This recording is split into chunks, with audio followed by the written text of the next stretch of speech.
L'enjeu pour déménager les collections, c'est vraiment de ne rien perdre, d'avoir bien la vue globale de tout et de déménager les œuvres en sécurité.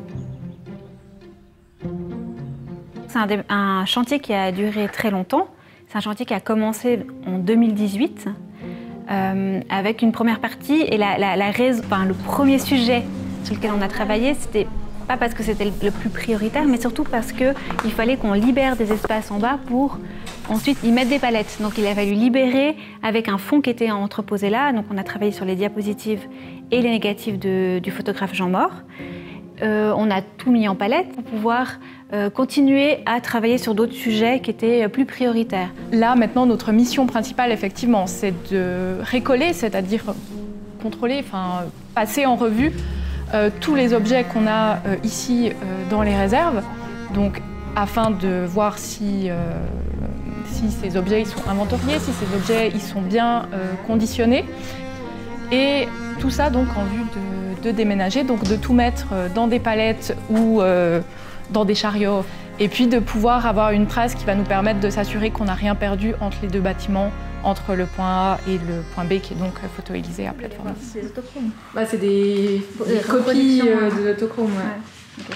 Ouais. Les collections de photoélisés, c'est assez unique dans le sens que nous, on a une grande collection des tirages qui sont très importants aussi pour les expositions, mais en même temps, on a une spécialité, on accueille aussi des fonds entiers des photographes comme Nicolas Bouvier et la Maillard qui sont les plus connus dans la région, mais aussi des photographes internationalement connus comme Sabine Weiss, René Bury. Et ça, c'est très important pour nous d'avoir ces fonds qui nous permettent d'avoir un regard plus large sur qu'est-ce que c'est la photographie. C'est vraiment un trésor pour le canton, parce qu'on a beaucoup des choses du canton, de la région, de la Romandie aussi. Et puis, je pense vraiment, pour moi personnellement, c'est un trésor parce qu'il y a tout à découvrir.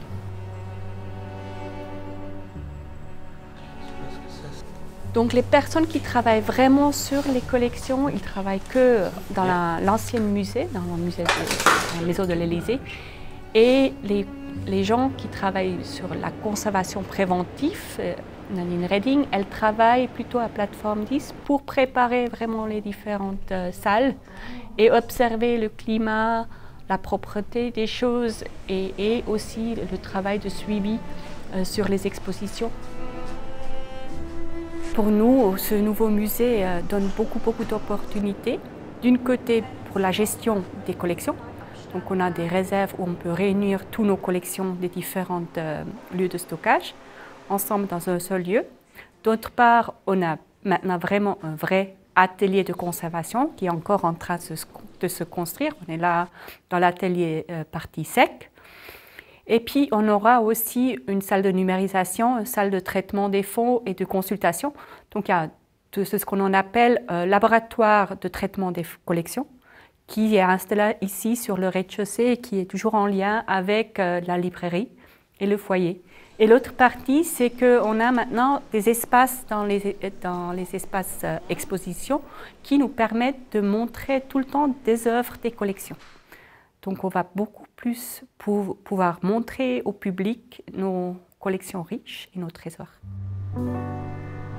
Ce que représente le nouveau bâtiment de Photo-Élysée, c'est vraiment cet espace très grand et très beau, que ce soit au niveau des réserves, effectivement, où voilà, on va pouvoir accueillir comme il se doit les collections de l'institution, mais aussi au niveau des espaces d'exposition où on va pouvoir présenter des très grands formats, parce que les très grands formats, je trouve ça très beau. Donc voilà, c'est aussi, je pense, un très bel outil d'expression et de présentation du médium photographique dans toute sa diversité et dans toute sa beauté.